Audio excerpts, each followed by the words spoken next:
Director of for Peaceful, Just and Inclusive Societies. And from the message you heard in the background, you also now know that we are recording the event. Very happy to welcome you all. Now, I'd like to thank the governments first of Indonesia, Sierra Leone, and Sweden for co-arranging this with us. And it's a very timely event indeed. We have the review of SDG 10 and 16 during the HLPF, which makes this event focusing on a people-centered recovery, very timely. But even more importantly, of course, I think we're all having this sense of worries about the direction we are going in globally. So focusing now on people-centered recovery and reset after the pandemic is timely in itself, both for national action and for global collaboration. I have an excellent panel that is going to address the issues of how to reset and recover after the pandemic with a people-centered approach. We have former President of Colombia, Juan Manuel Santos, Nobel Peace Laureate from 2016 and a member of the Elders. We have Fiorella, Salazar Rojas from the Ministry of Peace and Justice from Costa Rica, who is also the co-chair of our task force to halve global violence on the Pathfinder side. Then we have Anabela Pedroso, State Secretary, Ministry of Justice from Portugal, and a keen supporter of people-centered justice. And we have, lastly, Jamira Burley, human rights activist and social impact strategist. I'm going to give them all the floor or the screen in a little while, but let me start just with a few words. We are launching from Pathfinder side today our first actually annual policy brief focusing on the state of peace, justice, and inclusion globally. And we are launching this with the title, The Dawn is Ours, inspired by Amanda Gorman, that we all got to know during the inauguration of President Biden. Now, we are in this report, which I'm sure will show up in the chat box very soon, and you will find it on our website, basically telling the story of where we are in 2021 after a pandemic, which is still ongoing in many parts of the world. We had massive challenges on the peace, justice, inclusion front before the pandemic. And point number one, as a summary of where we are now, when it comes to the goals set for 2030, we are seriously off track. We have increased justice gaps. We have increased inequality during the pandemic.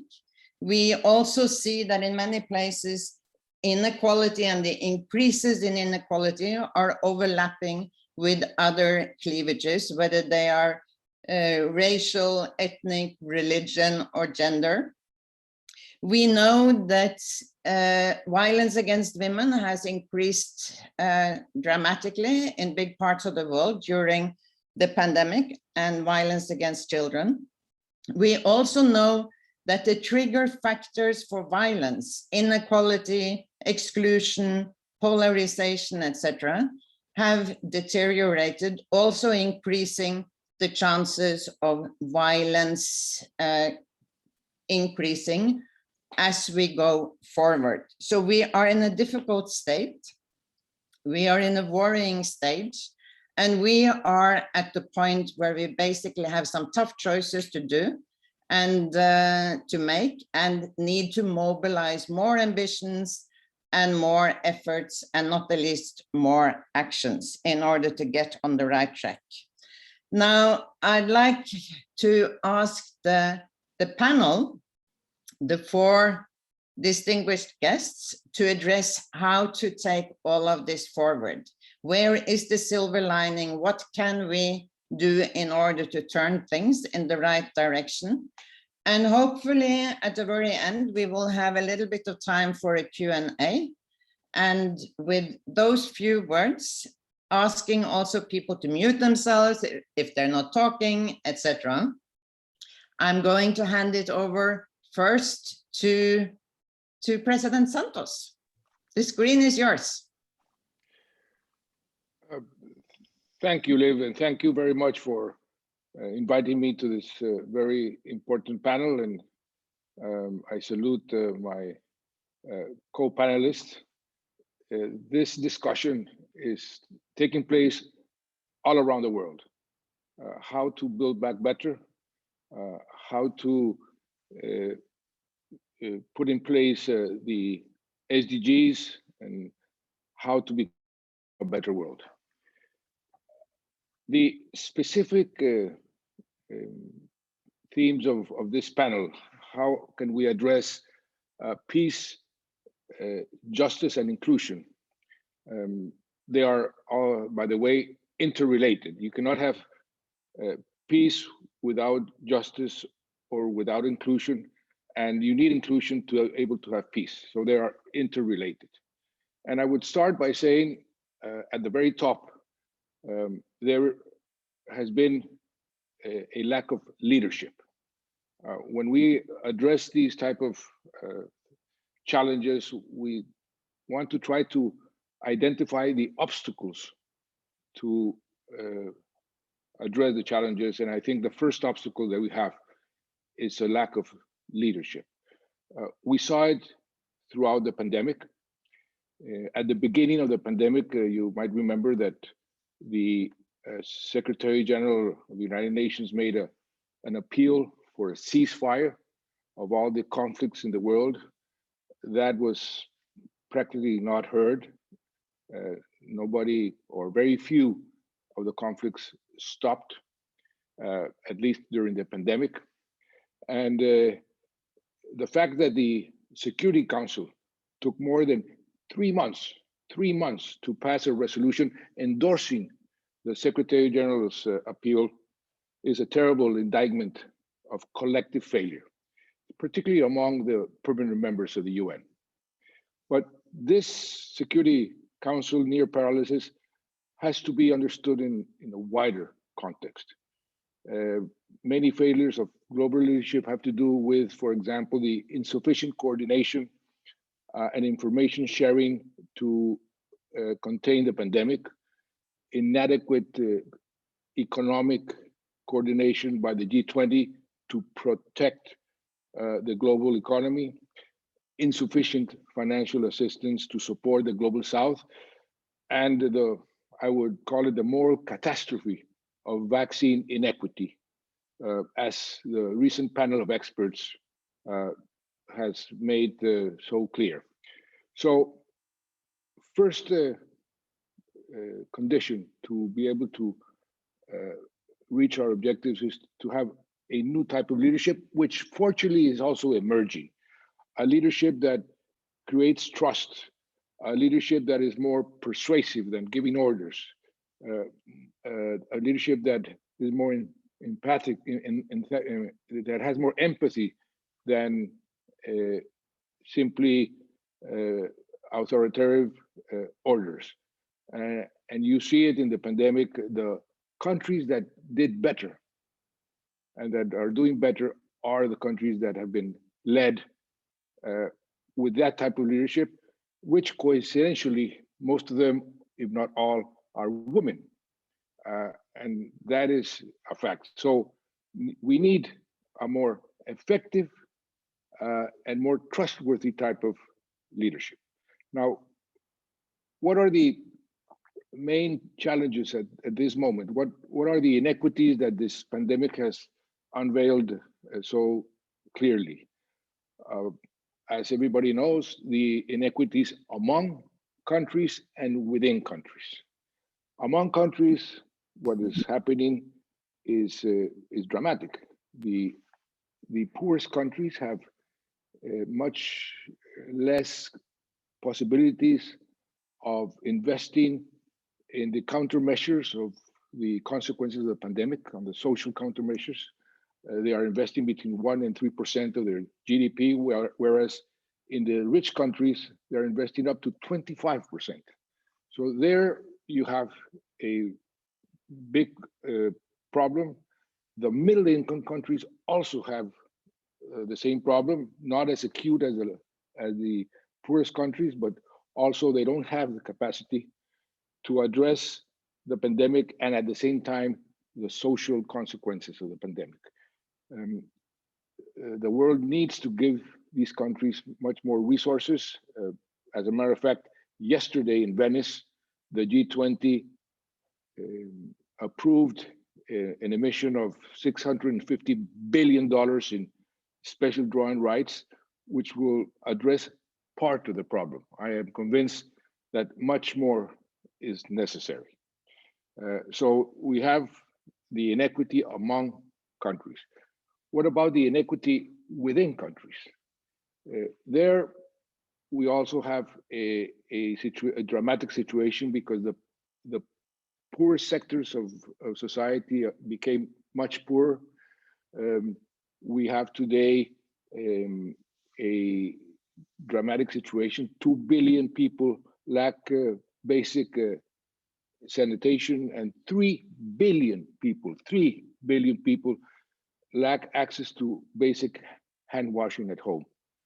Just to give you a couple of figures. So the challenge there is enormous. How do you address this challenge? Which are the obstacles to address this challenge? I would say that one of the ways to address the challenge, and this is something that hopefully leaders and the world as a whole and within countries, they realize that this is necessary, is to empower the people who are being affected, who are the ones who need the most help, by empowering them, by allowing them to take part in the decision-making process. For example, in the just distribution of resources, and I emphasize just because this is extremely necessary to have a new redistribution of the resources of the countries in order to be able to address the most wanted. So empowering the people by giving them a say in how things should be done in order to address their own problems is a necessary condition. Another very important discussion that is going on around the world that has to do also with this inequity among countries and within countries is the definition of success and progress. What is success for a country? What is progress? There has been a decoupling between economic performance and social performance.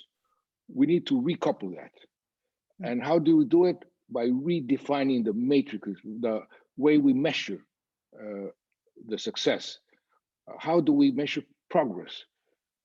So far, basically, how much you increase your GDP, but that does not address the basic problems of the people.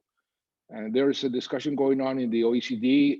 Many of the Nobel economic laureates like Stiglitz, like Amartya Sen, like Krugman are discussing a redefinition of what we consider progress, because that will stimulate the leaders and the countries to take into account other types of policies in order to address the inequities and the social problems.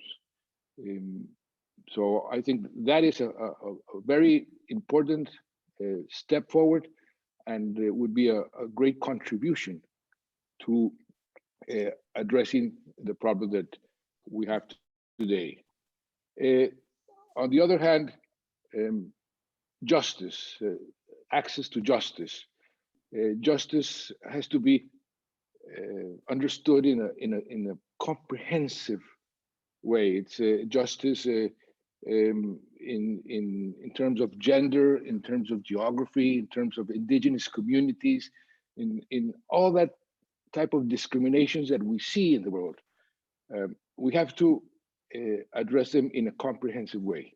And that also is done by including them in the decision-making process.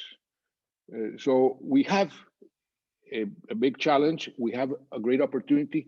And I am 100% in agreement with the thesis that we have to double down on the SDGs, because the SDGs gives us the tools to address these problems in a very practical way. It's, for example, we did that in the case of Colombia and many countries, addressing poverty. We changed the definition of poverty from monetary poverty to multi-dimensional poverty. I was inspired by Amartya Sen, and that worked extremely well. But even within Colombia, the needs of the people differed from the south and the north, and so in country they also differ. So a pragmatic approach through the SDGs is the way, I think, to address these problems. You are discussing here the SDG number 10, inequality, or number 16, justice, but they're all related. They're related. When we discussed the SDGs in their formation, we all said everything is related to everything else. And so we do have the instrument, double down on SDGs, much more leadership, bold leadership, and clear objectives. And I would finish by quoting one of my mentors, Nelson Mandela. I am part of the elders, who said to us, and I say it to all the leaders of the world: support courage where there is fear, foster agreement where there is conflict, and especially inspire hope where there is despair. There's a lot of despair today in the world. We must inspire hope through bold, honest, and trustworthy leadership. And don't be afraid to take decisions. And something finally to address the leaders of the world. We must act now. Every day that passes will make things worse. We'll have to start from a lower base. So the sooner, the better. And with boldness and determination, we will build back better. Thank you so much, Santos. I think those were important words, and we will take with us the focus on doubling our ambitions and the activities. There's a lot of examples in the policy brief that we are launching today of countries that are actually moving forward, doing things, testing things, and trying to move forward with a people-centered approach. And Costa Rica is definitely one of those. So I'm going to hand it over to Fiorella Salazar Rojas, who is the Minister of Peace and Justice from Costa Rica. And we are very happy that you're also a Pathfinder friend, co-chair of the Task Force to Halve Global Violence. Fiorella, the screen is yours. Thank you, Liv. Good morning from Costa Rica. Thank you for this opportunity, very great opportunity to share the things we are doing here in Costa Rica. One special greeting to President Santos. So good to be here with you, sharing this special session. Secretary Pedroso, good morning from Costa Rica. And of course, Ms. Burley. We are talking about how to put people in the center of decisions and the center of recovery. And this is absolutely everything about people's lives. And when we are talking about people's lives, we turn to look to SDGs. SDGs has everything to do with human rights, and this is something we work every day here in Costa Rica, and especially the institution I work for and I serve for. As we know, COVID pandemic has exacerbated all vulnerabilities we already had before this period of time we are facing now. And it's probably a challenge for each country to try to make things alone. It's not a time to make things alone. This is a special time to do things together. No country will be able to recover from this pandemic and this historic time alone. This is time for teamwork, definitely. Cooperation is the key. We here in Costa Rica are convinced about cooperation is the key to accelerate the peace and justice. And when we are talking about peace and justice, we are talking about what is happening with people's life, what is happening with their rights, and especially, as I mentioned, with the human rights related to people's life every day. Based on this conviction, Costa Rica joined the Pathfinders on 2019 because we think this is a way we can join efforts to get achieving the goals, not only talking about SDGs, but all those goals the countries are facing to achieve, facing the pandemic times and facing all the challenges we have within the countries, as President Santos were mentioning just a minute ago. What about this work together with countries? Probably this is based on inspiration. What one country is doing now and it's working, it's probably a good idea to share with other countries, maybe because this could be useful for other countries to use experience, to use lessons learned. And this is how the way can work in an international way. As you probably know, and you have heard, our ministry is the Ministry of Peace and Justice. And we have the mandate to work in both sides of the coin. We have to work with people in prisons, and we have to work with young people in the society. We work preventing violence, and we work tending to achieve inclusion in the society.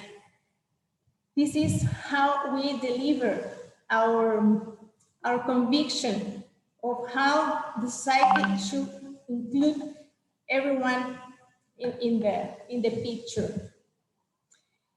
How we do it, and then this is the way we face the challenge every day. We do it through interventions, working with the people in their communities. We heard the people, we try to understand the needs the people are facing, not only to prevent violence, but in these days, nowadays, facing the challenges that the pandemic has had. Unemployment, exclusion.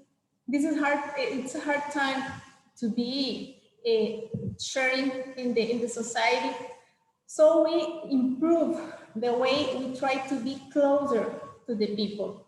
We work with civic centers. This is something we have here in Costa Rica. We have built civic centers. It's a place where young people can come and participate in programs related with arts, related with technology, related with education, so they can feel part of the community and try to solve conflicts in their minimum space with another tools. We also collect information to provide to policymakers and justice operators regarding violence, to make decisions based on data. I think in the time we are living now, we have to make decisions based on what is the best information, the best data available to make the right address of the problems that we are facing.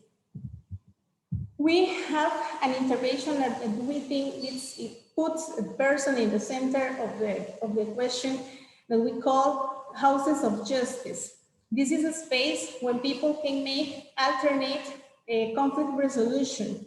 This is part of the approach that we have to extend in the country so people can feel heard and people can express and especially avoid to go to judicial processes. This is part of the construction, a non-violence culture, very important here for us in Costa Rica. And we work with other institutions.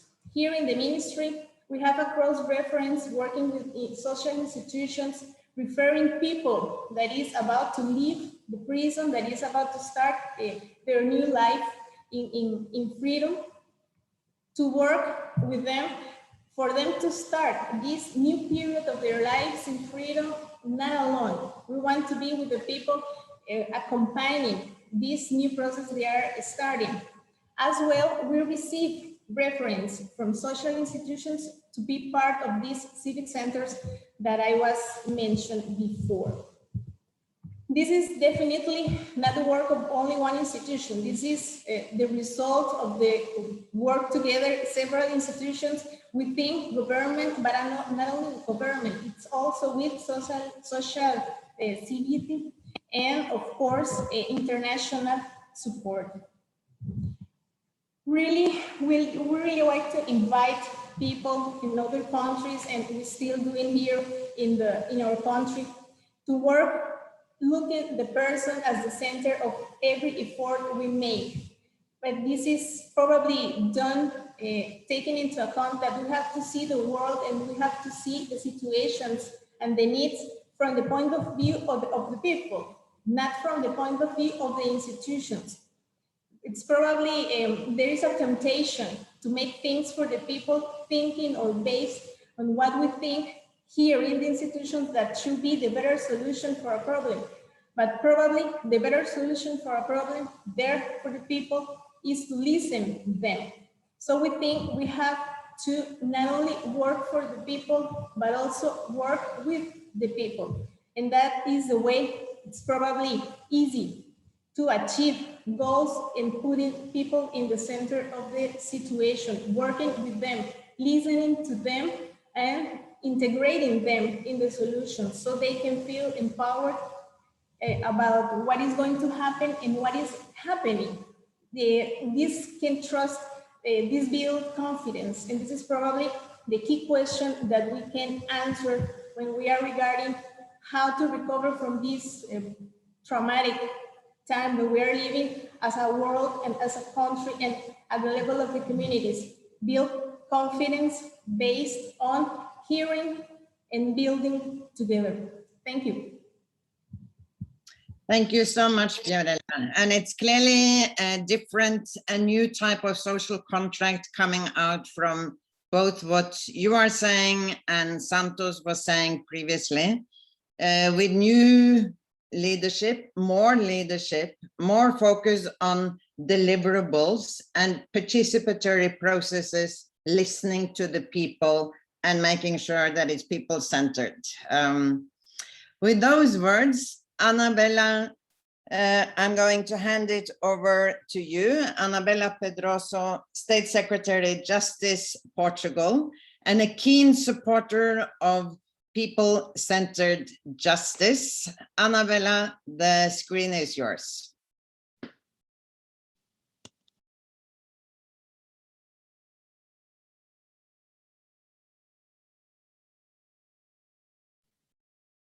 Anabela, you are muted.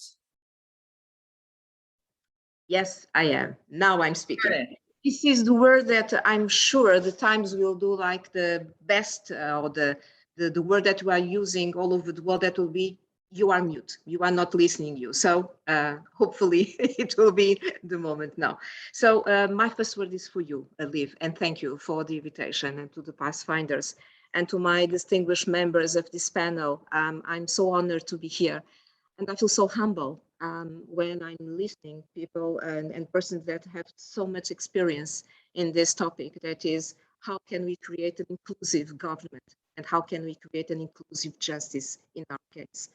The only thing that I can do is share with you my experience, our experience here in Portugal, because when I was reading some papers and some notes about what is the moment of the world today and how it was in the past, in the moment that we call pre-pandemic world, Do you remember in 2019, the World Justice Project estimated that more than 5 billion people lacked access to justice?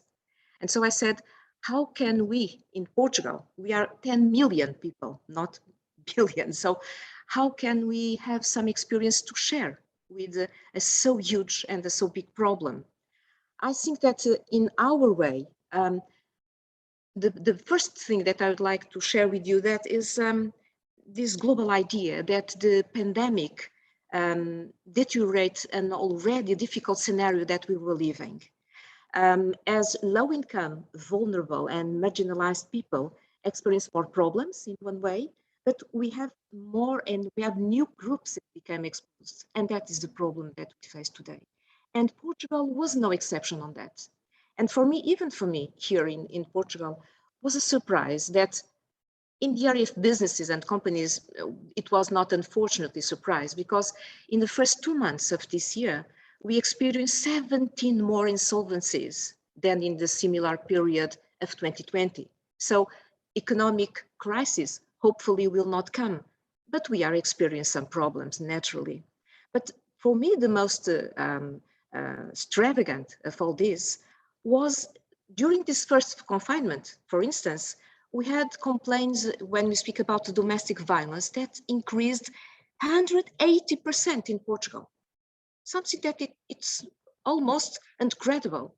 And 70% of identified cases got worse. So what is going on when we speak about people, when we speak about human behavior? So I think that in the area of government, during this period, we have been asked and we have been very, very challenged.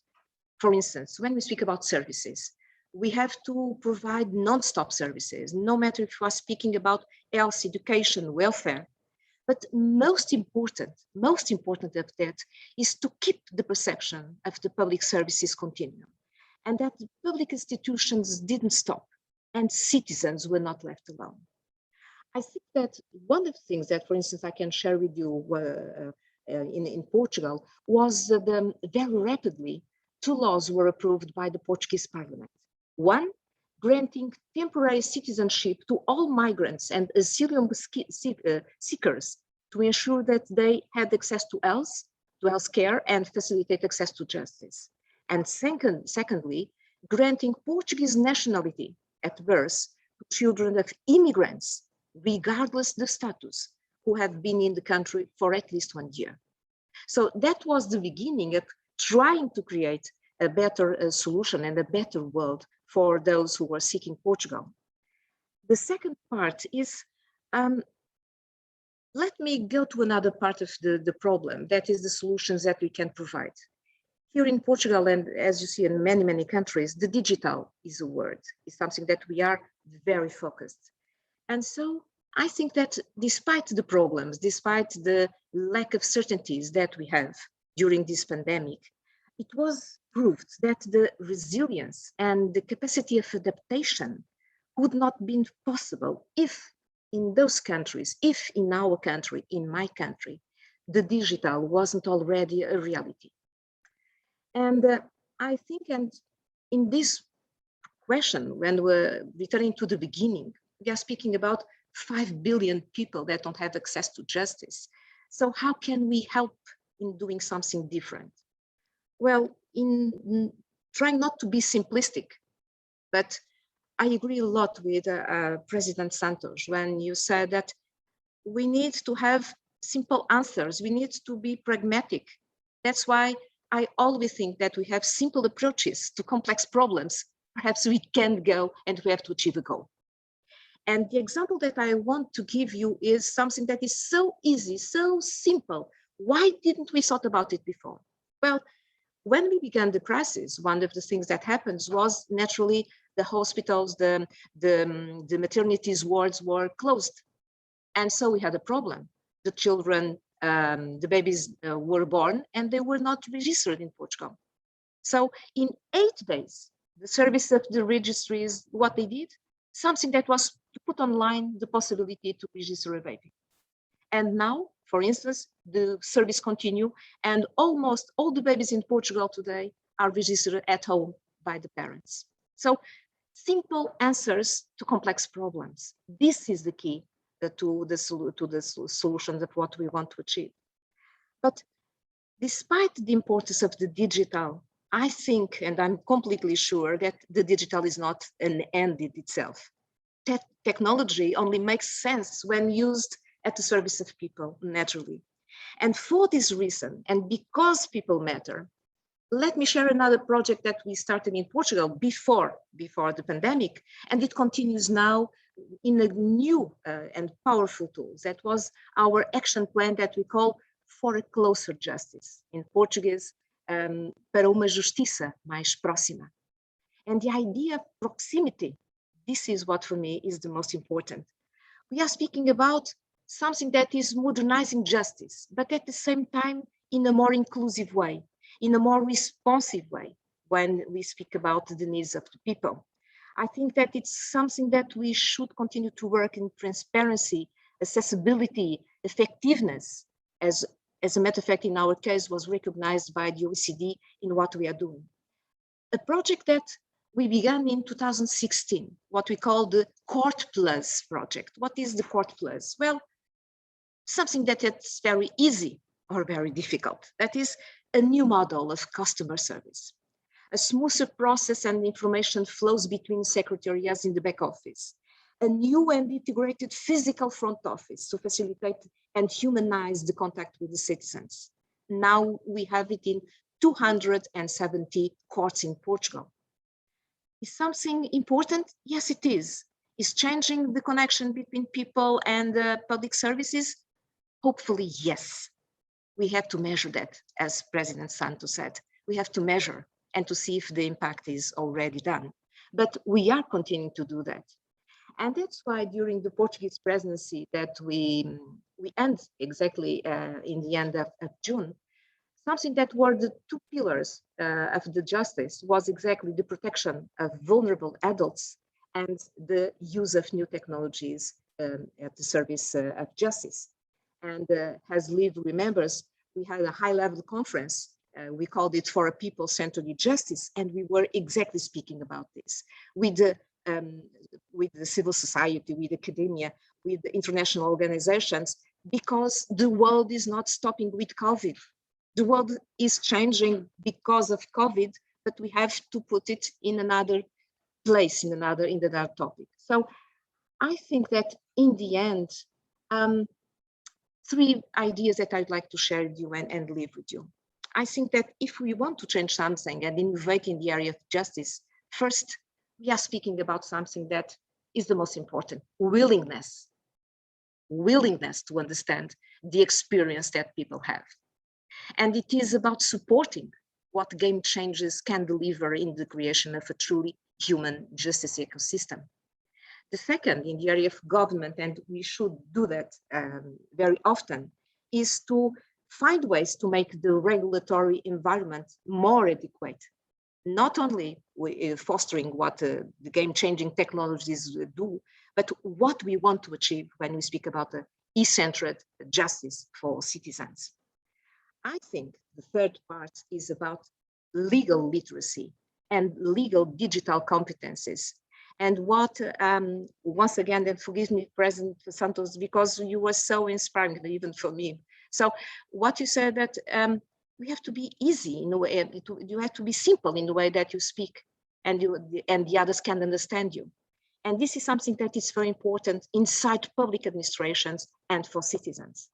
And so I think that in the end of all this, what we want and what we want to achieve requires interaction with all the justice ecosystem.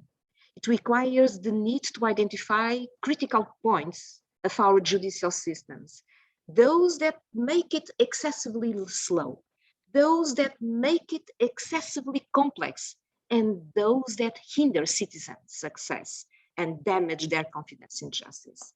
And so in the end, I think that only focusing on the essentials with an experimental attitude, working in a multidisciplinary teams, cooperating globally, can we move forward towards a truly justice for all. And naturally, I use your words, Liv, we should get impatient to do so because we have a world to recover. So thank you very much for your attention. Thank you very much, Anabela. Reality is, of course, that we will have to do a lot more after this pandemic with a lot less money. So your intervention here, taking into consideration also what Santos and Fiorella Salazar Rojas said before, leadership, the need for courage, impatience, etc. You're adding the need also to actually go forward, find new solutions that are more people-centered and with an experimental approach, which is highly relevant when we now start doing all the repairs after the pandemic. We will need new approaches. We need to do more with less money and do it differently with better leadership. Jamira, you got all those words handed over to you. And I'm sorry you all have limited time, but please let us know what you think are the key issues to take forward in order to assure that we get a people-centered reset and recovery for a better world, not the one that we had before the pandemic, a better one. Yeah, we don't want the world that we had before. And I am super honored and excited to be a part of this discussion, and shout out to all my colleagues who came before me, who I think laid a very clear foundation for where we should be moving forward as individuals, as countries, as an entire world, to ensure that we're putting people and planet before profit. And so, as mentioned, my name is Jamira Burley. I am currently based in New York, and a lot of my work over the last few years have really centered at the intersection of youth policy and social impact. I'm deeply committed to ensuring that young people are at the table when decisions about them are being made. And I think putting people-centered approaches will really allow us to recognize that we have to understand the lived experiences of individuals wherever they are in the world and how they are impacted by policies and practices and individuals who are making decisions about the future of our planet. That being said, I'm a firm believer that those who are closest to the problem are oftentimes closest to the solution. And so we have to elevate their stories, their experiences to use as the backbone for how we create real solutions for change. That being said, I want to center my conversation around young people. You know, the world is faced with its largest population of young people the world has ever seen. 1.8 billion young people to be exact. And current data indicates that the vast majority of those young people are not on track to receive the basic skills and resources that they need to be able to fully participate in this current and growing and evolving economy, moving into the idea of innovation and robotics and artificial intelligence. And so I think it's really important that as we think about people-centered approaches, that we don't forget about those with the littlest, with the least, and oftentimes who don't have the political capital to voice their concerns and to ask for the things that they are not only need, but are required in order for them to survive. I also wanted to point out that, you know, when we center young people and their lived experience, especially around things like access to healthcare, access to education, we're actually preventing long-term other vulnerabilities that may impact those communities, everything from war, famine, to child marriage. And so I'm always been under the understanding of how are we engaging those who are who have been a part of marginalized spaces and have been pushed to the very margins of our society to ensure that their voices are being heard, but also that they're a part of the solution building, which is why I've always been an advocate for ensuring that we are creating spaces for shared leadership, but also shared accountability with young people to ensure that they have an active role to participate in this process. You know, here in the US, I think like many countries, we are also faced with our own issues of social and political unrest. Throughout COVID-19, we saw many of those inequalities become exacerbated in so many different ways. But I think what gives me hope and what inspires me about the work moving forward is the fact that young people continue to be at the forefront of change, continue to put their bodies, their lives, and their perspectives on the line to ensure that we're looking at the intersectionalities of the lived experiences of young people, and that we're requiring our government, our institutions to do more, not just in the self-interest of the corporations, but also the self-interest of the everyday people who have to exist within these spaces. And so again, young people aren't waiting to be asked to be a part of these discussions. They're doing the work already. But imagine the impact that they can make in conjunction with leaders and educators around the world to build those generational divides and ensuring that we are creating and cultivating a world that not only is welcoming for everyone, but really one that celebrates our differences and that uplifts all communities around the world to ensure that we're not putting one form of government or one form of society above the others. And so again, I'm super excited to be a part of this conversation because I think that, you know, the urgency of the moment cannot be highlighted anymore.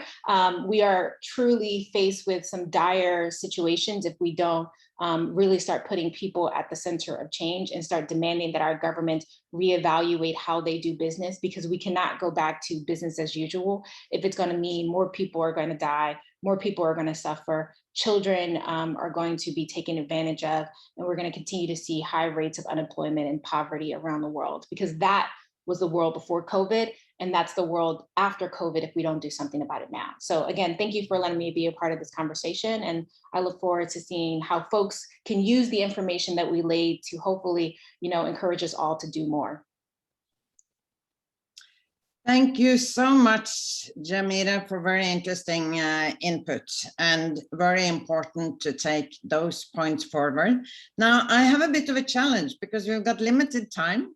And I would have loved to have all the speakers talk a lot more and longer, but that is unfortunately not possible.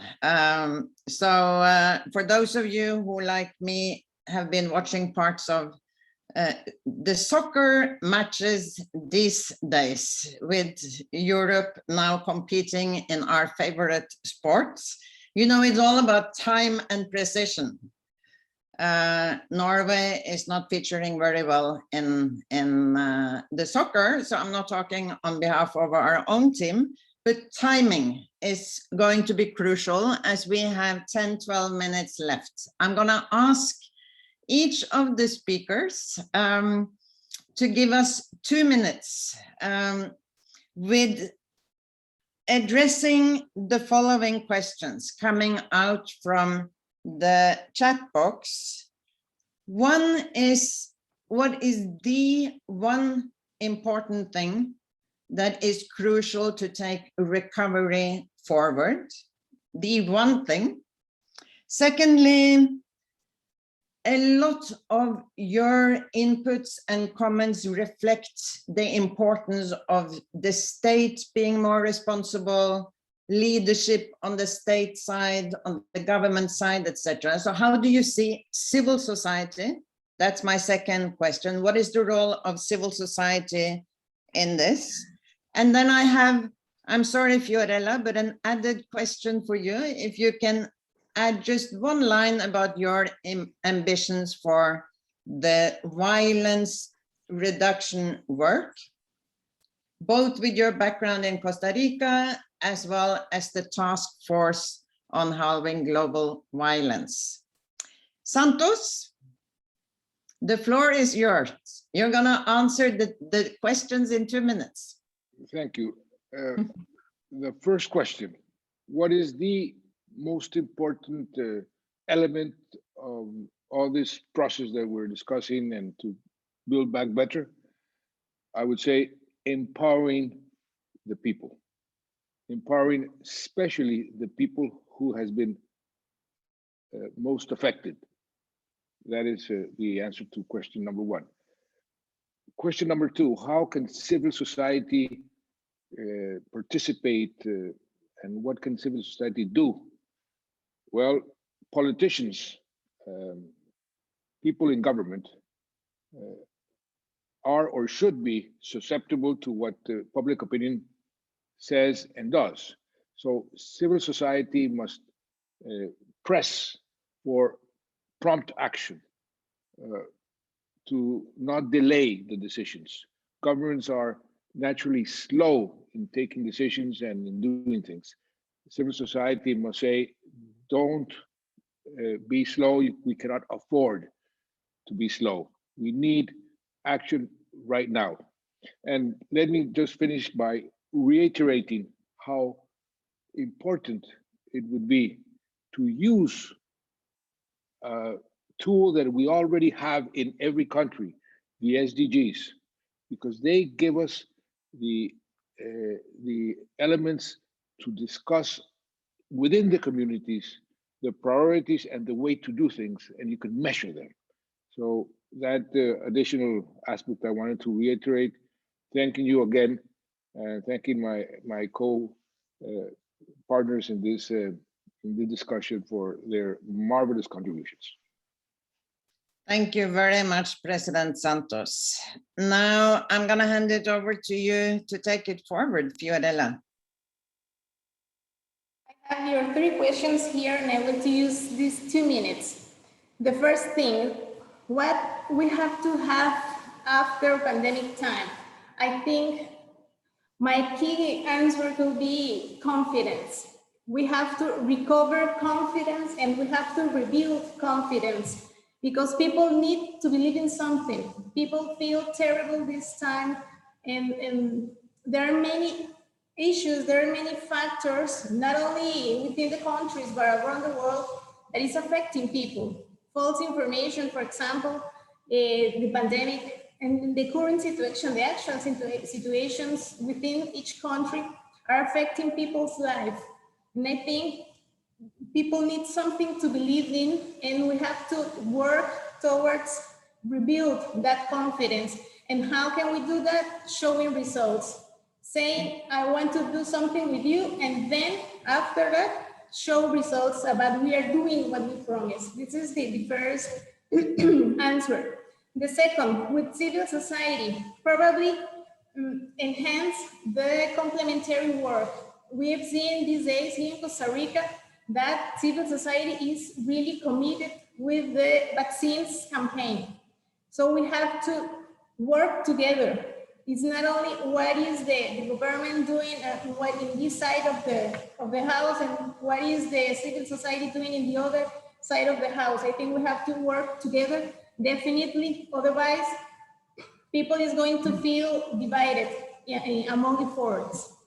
And your third question about our ambition to reduce violence. I think in Costa Rica, we have to keep working with the people, making these effective interventions that have shown that are effective indeed. And in our case, for example, in the case of civic centers, it had been evaluated by a third party, and it had shown that is effective as a strategy to reduce violence, working with children, working with young people, working with parents, working with communities. And looking in a more wide open vision, working with Pathfinders, I think for our country is a very important, very special framework to join the efforts, to share lessons learned, to share a toolkit or to build a toolkit to work in violence prevention, to make it more concrete, to make it more accessible and useful for the countries. I think Pathfinders for us is a really challenging opportunity to show what we have done and to learn about what other countries can be doing and inspire. I think results inspire, and that is the answer for us to keep on this hard work, but the best way to do it for the people, thinking about the people. 2 minutes. Thank you so much. Anabela?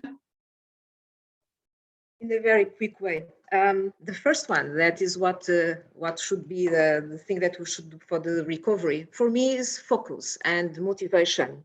Reinventing what we are doing, reinventing our services, is the way to reassure the citizens, is the way to regain confidence, is the way to regain something that for me is very important, happiness, to be alive. And this is something that we have lost when we speak about the pandemic. The second one is about the civil society. Unfortunately, in Portugal, it's not very active. It's not very common to have partnership between governments and civil society. That's why Pathfinders are so important. That's why I believe in you, in what you are doing, because we need more examples. We need more activity. We need more, I don't know, I think that we should speak louder. And then if we can listen, we will be available to work together, because we need that. Without civil society, we have no society at all. And so that's the point that for me is more important. Thank you. Thank you very much, Anabela. Jamira, I think that was an obvious sort of handing over to you on that last sentence, huh? Yes, what I'll say for the first question is that it's what we, regardless of what politicians like to say, what we're faced is not a lack of resources. We're faced with a lack of logistics and political and a political will. We know that it costs $25 billion to actually eliminate hunger versus the $150 billion it takes to maintain hunger every single year. And so we have to put pressure. If our politicians really care about cultivating a new space, a new world that is more inclusive for everyone, then their priorities need to reflect that, but also their line items in their budgets. And I say the same thing, it makes no sense. We have billionaires ready to go to space, but not looking at how do we sustain the world that we have here on Earth. And what I'll say for the second question is that I think the role of civil society, especially in this moment, is to start working across issues. We're not in competition with each other. And I think too often we've seen our issue as the only issue that matters, when really we need to start looking at the intersectionalities of how these issues either help or hinder each other, and how do we collectively put pressure on governments, business leaders, and our communities to do and be better.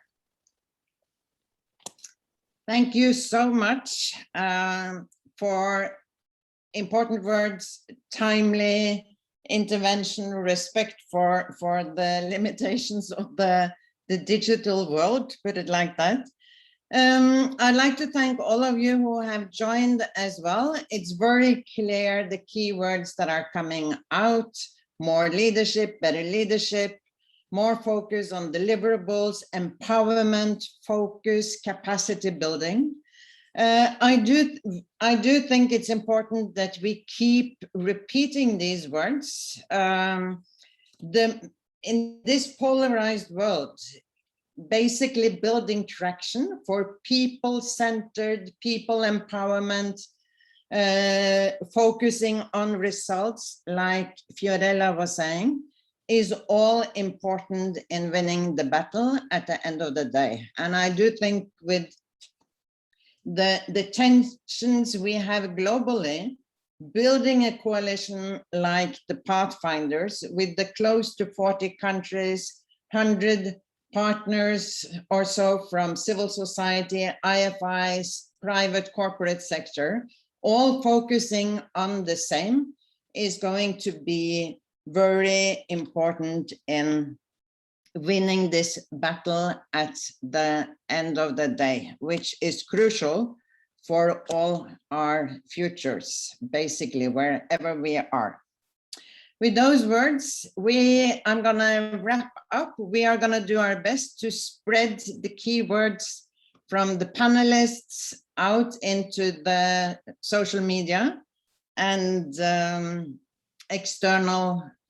external communication. So I'd like to thank President Santos, Minister Salazar Rojas, Anabela Pedroso, State Secretary from Portugal, and Jamira Burley, human rights activists. And I'm going to hand it over to my colleague, Dr. Faiza Shaheen, Program Lead of Inequality and Exclusion Work at the Pathfinders. Faiza, please, the screen is yours. Great, thank you, Liv. Very much enjoyed listening to that last section. We will be continuing in this section to talk about what a people-centered recovery means, and really to delve into the specifics, the concrete actions, the policies that we need to see. We've spoken a lot about the need to learn the lessons of COVID and what it's exposed, and why we can't return to the same old normal. But what is happening on the ground?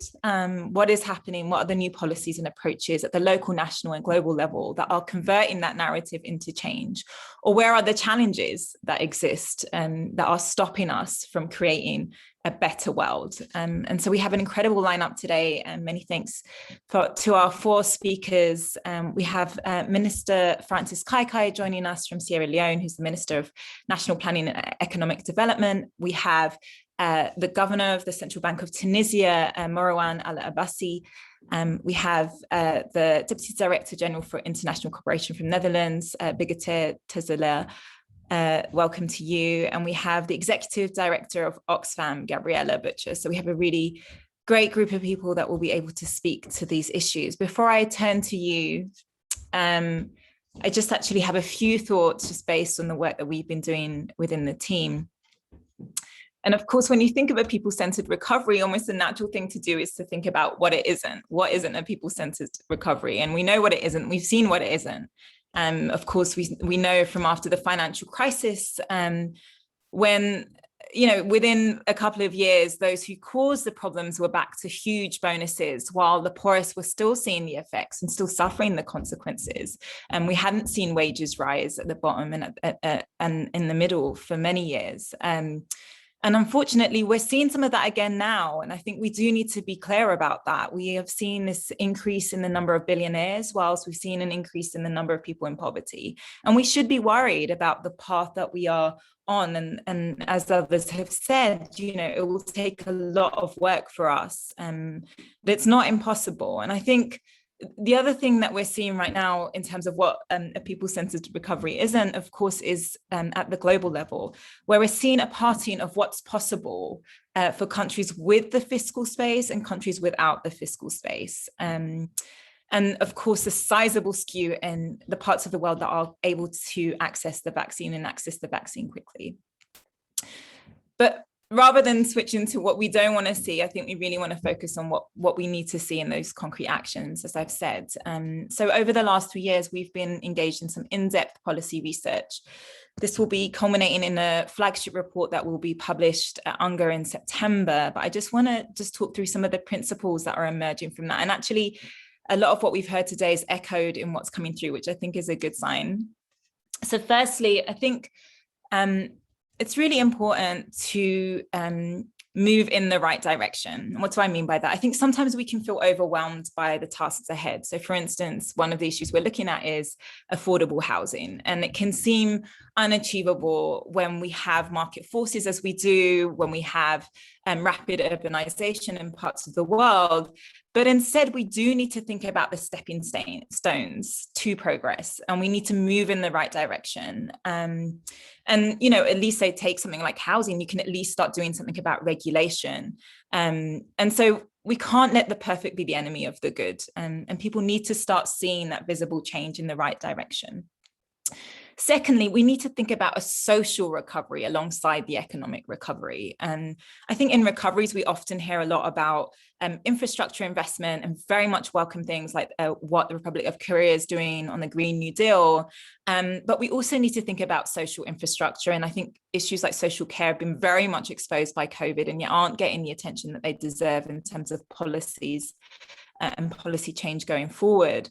But also we need to think about how we can build on the interconnectedness that COVID has sometimes brought out in communities. And we really need to build those bridges between groups. So communication and talking about unity is really important at this point.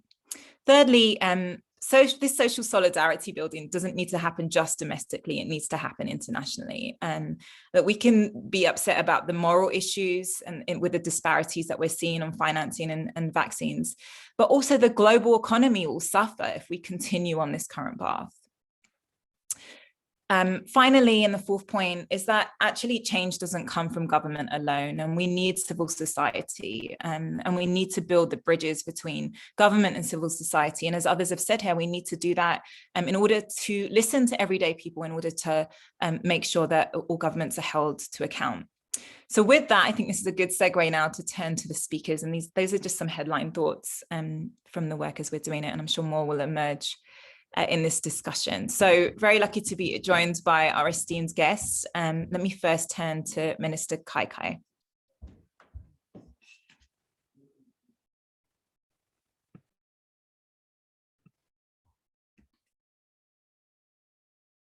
Minister Kai Kai. Are we having troubles with the connection?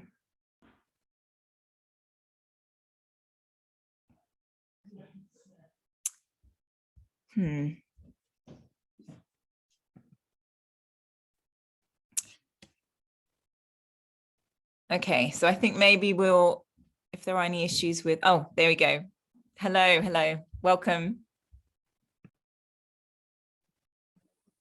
Hello. Hello. Yes, we can see you and hear you.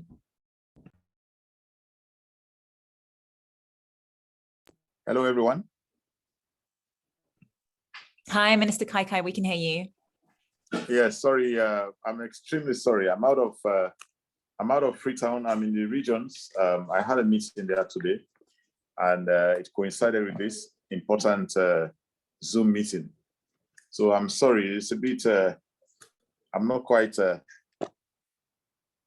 out of my own ecosystem, but I will manage to still participate. I didn't want to disappoint. Are you getting me now? Yes, absolutely. Hello? Please go ahead. Thank you, Minister Kaikai. Okay, I know that. sorry. Yeah, sorry. I did not even get the intro. I'm just joining now properly. I'm really very sorry.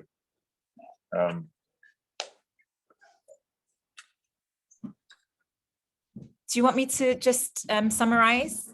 Yes, please. Yeah, if you don't mind. Great. So yeah. We just, in the introduction there, just spoke about, and the speakers before talking about a people-centered recovery, and we very much welcome some thoughts and hear about the experience of Sierra Leone in the policies that are being put in place in order to have that people-centered recovery, what people-centered recovery means to you, and what COVID recovery looks like, and as well as some of the challenges that you're facing at this time, both nationally and at the global level. Okay. Well, first of all, thank you very much, and thank you to everyone. Thank you to Pathfinders, for this very important initiative, and for the many other initiatives that have been actually introduced, by Pathfinders. I find this really very, very useful at this stage. As I say, I've been out of Freetown, attending a very important meeting. I mean, one that is really relevant to initiatives like this, just to let you know that, we're doing a lot of things now to see how best to challenge the COVID situation that we find ourselves. First of all, there have been several challenges posed by COVID, which we all are aware of.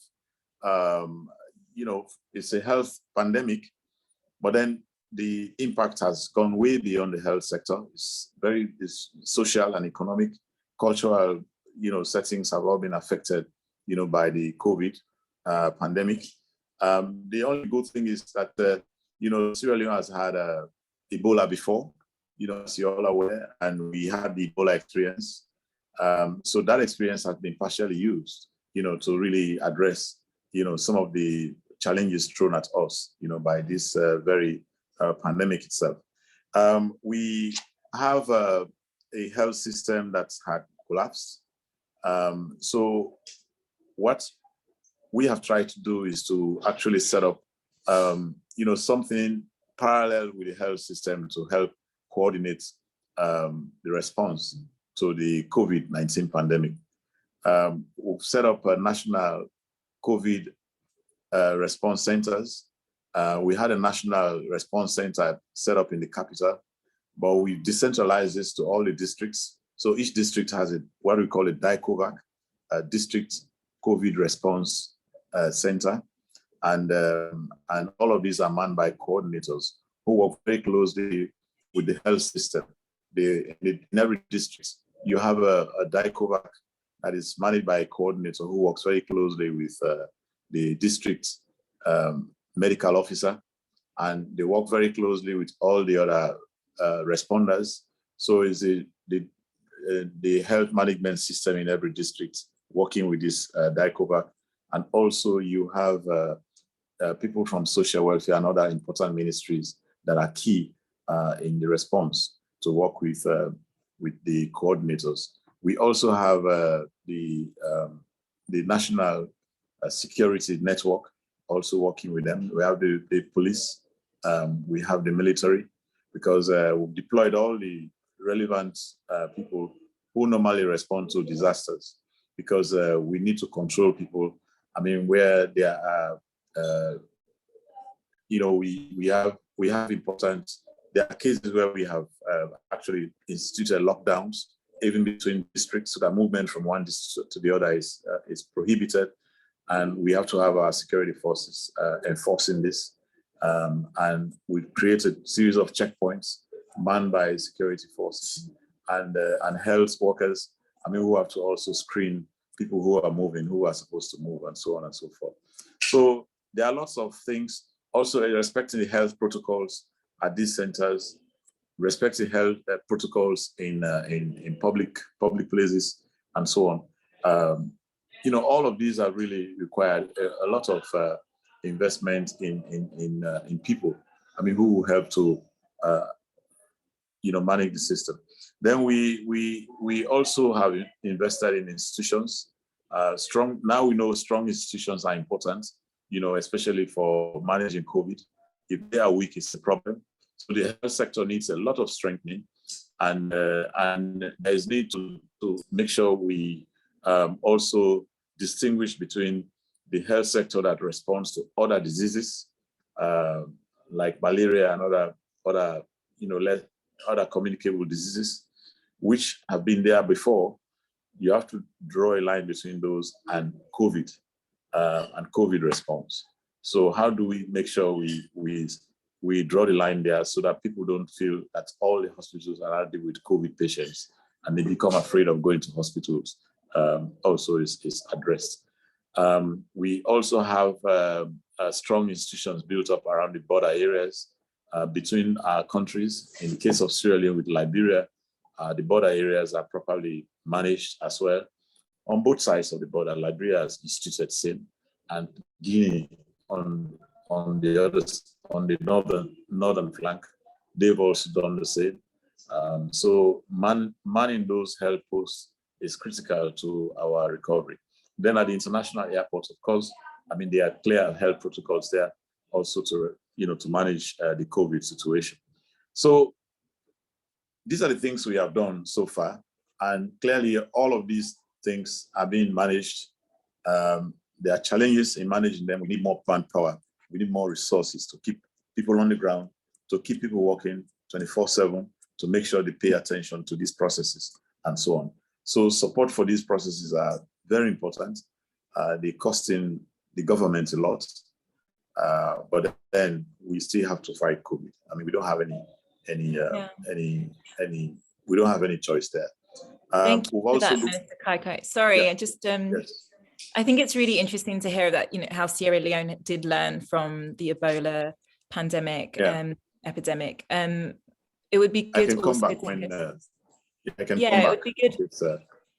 I think what would be good also to hear about is looking forward, given the disruption caused by COVID. Although Sierra Leone has had relatively low cases, of course, you've still had to put a lot of measures in place. What you're thinking in terms of the socioeconomic situation and improving that going forward, and then at the international level, what it means in terms of access to finance and vaccines? Well,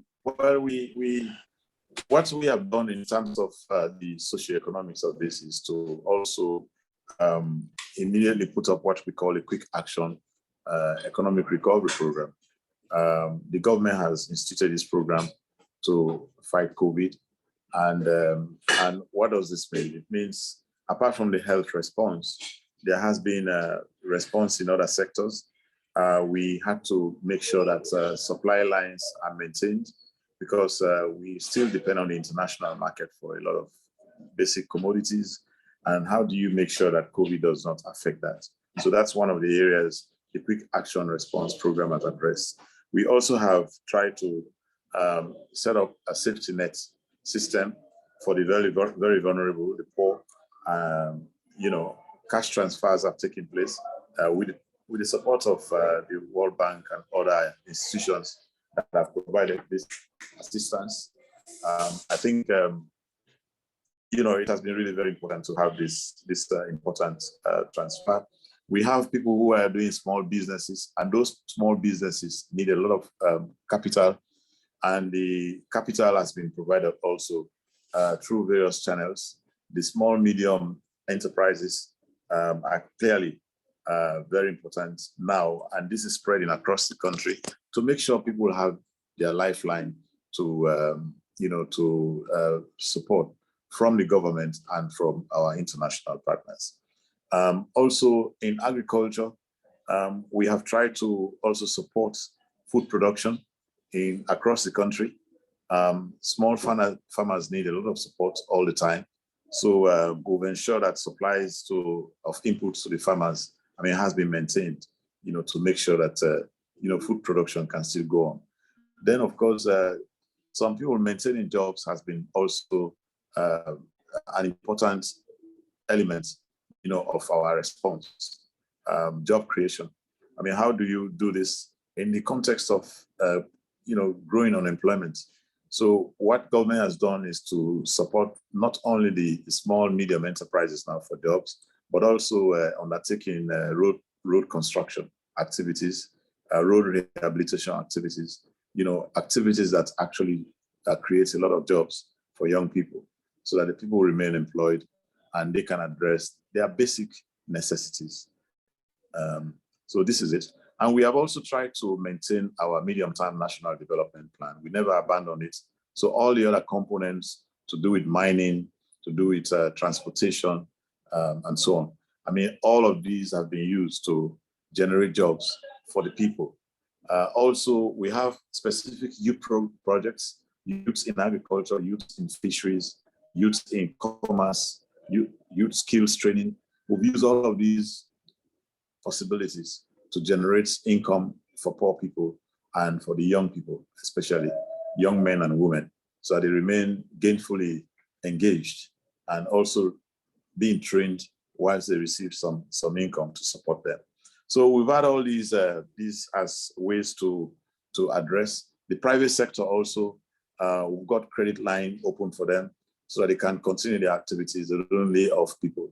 The tourism sector has been a major sector for us. It has been growing. It showed great potential before COVID, but now we had to boost it up somehow because since tourists are not coming anymore, what do you do with all the investment people have made? So the private sector had to be supported there, and some of the workers, instead of being laid off, they were encouraged to stay and do a bit of skills training for them, so that they can improve on what they've been doing, and at the end of the day, also become gainfully employed. But we are going to rely on the tourism sector a lot post-COVID for part of the recovery. So in terms of the response to COVID, this is what we've done in the socio-economic area. But of course, we rely very much on our partners for this. We've had a lot of good relationship with the international community, and Sierra Leone has what we call a development partnership committee comprising government and development partners, multilateral and bilateral. And we have also included the international community as part of it. So we have this committee working together, and they are part of the response. We meet regularly to provide information to them, give them updates on what's going on. And they've been also very supportive of the government's plan generally. So we've had very good support from all the partners, all of them. They've all made contributions to this process and generous contributions, from the IMF and the World Bank to the African Development Bank, all the multilateral institutions and the bilateral ones, the European Union, and so on and so forth. So we are very much friendly with all of them. We are working together to work on the response together. Thank you very much.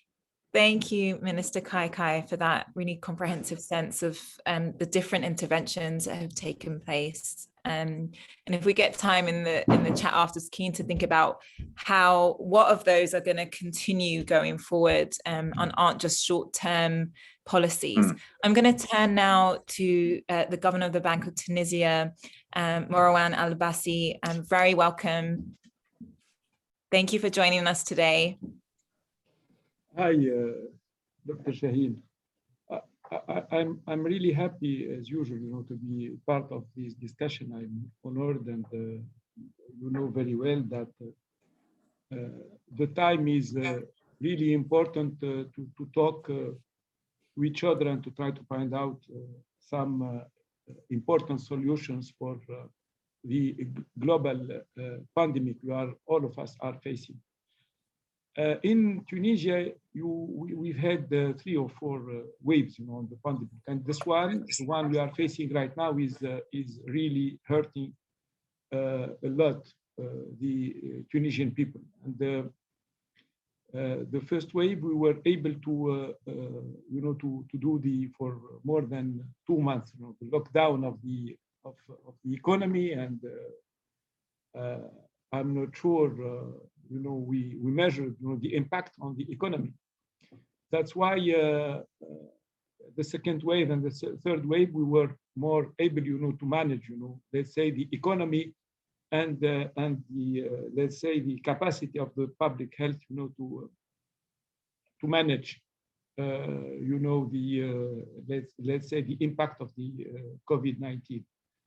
I think you know very well that, as you said, first of all, you said clearly that there's, some economies, they don't have enough, let's say, fiscal space, to be able to, to be able, to find out, the financial resources, to give, let's say, grants to the people, and to give, let's say, financial resources to stay at home. That was, I think, a lot of countries in Europe and the US, etc. They were able to do it because they have done. The fiscal stimulus was very, very important, but the fiscal stimulus is ended, in the I think in close to Tunisia, in Marseille or Sicily, in Italy. But I think we were in the first wave, we were supported by the IMF, and I'm not sure that the international community was able to give the same resources to the, let's say, the countries like us. That is the first problem we are facing. The second problem is, even when we want really to vaccine, our people, I think there's, as the president of Colombia said clearly, I think there's a huge inequality. I think the African country is the less vaccinated in the world, and at the same time, I think if we have the financial resources to buy the vaccines, we're not able to do it. I'm talking to today. We've had 3 days ago, a very important meeting with the president of the government, and we are facing huge shortage, in the let's say in the to get the vaccines. Of course, we have the African Union initiative, we have with the World Bank initiatives, and we are registered. We are getting, some of these vaccines, but it's not enough to be able, to vaccinate all our people. We have the capacity to do it. We have the logistics to do it, but we don't have the capacity to get in the market and to get the right. I think there's a problem of solidarity, because I think a lot of these countries, they bought perhaps more than I think there's a lot of countries that vaccinated their people. And today, because there's, let's say, some shortage, I'm not sure that there's the solidarity between countries. Then I want to talk about this financial solidarity, but also solidarity in terms of how we can get to the vaccines. Even though we can have the financial resources to, to buy the vaccines, it's really very complicated. I can tell you about the Tunisian situation.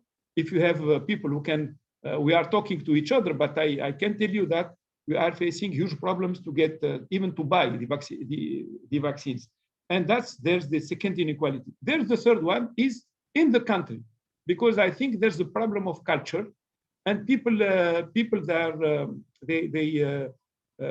even I think when you talk about the country, I think in the let's say what we call the coastal areas, I think they are more registered than the what we call the laggard regions, or the regions, inside regions in the country. But because, of course, there's a problem of course, communication, but also there's a problem cultural, and people, they don't understand that they need to get the vaccine, even though they are old and they could have a lot of problems if I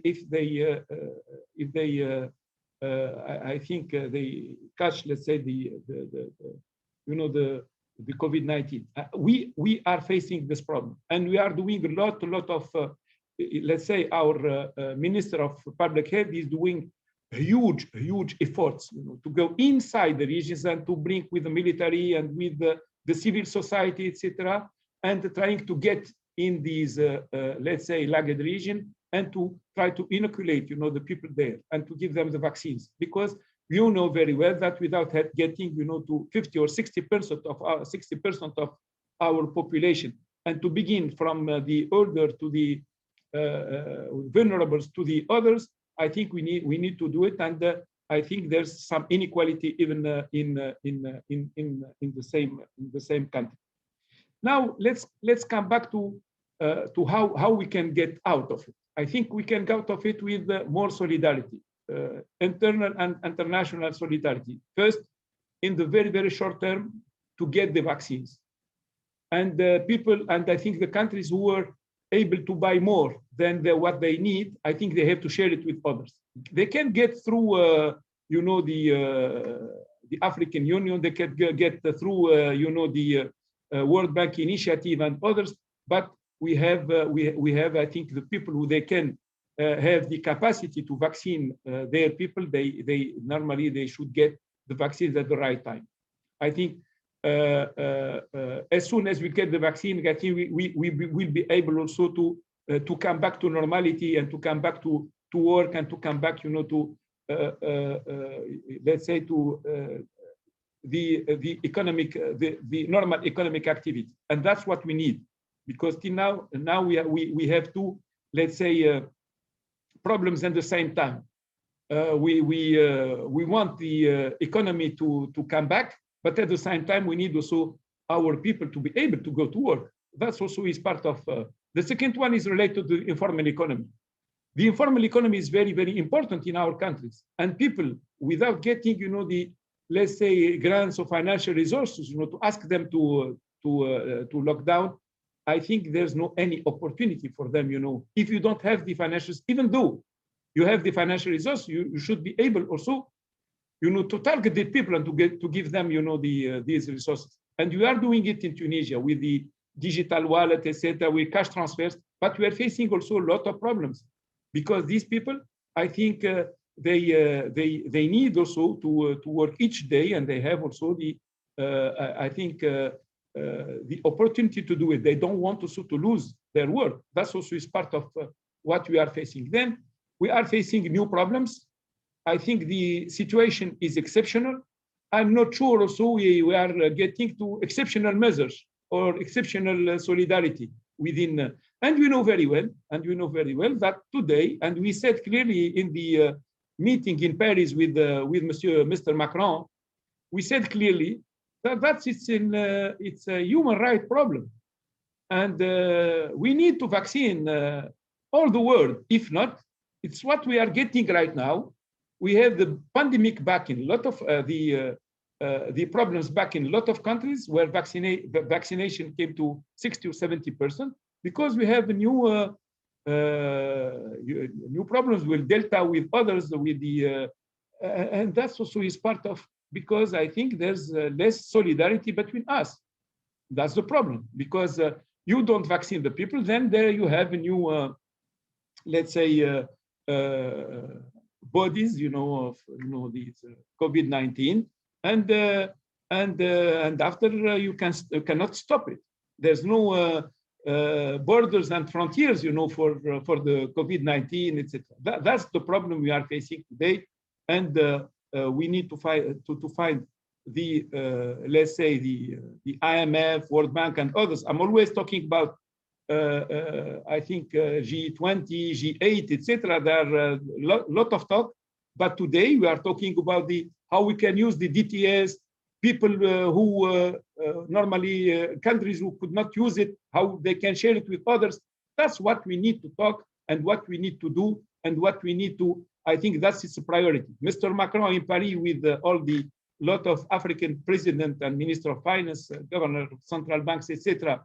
We said clearly that we can move to 100 billion. Africa needs $280 billion. But at the same time, till now, there's no any let's say real decision taken in this area. That's what normally we should put on the table and discuss, having the financial resources, getting the vaccines, and trying, to solve these huge problems all of us we are facing with the right, let's say, coordination and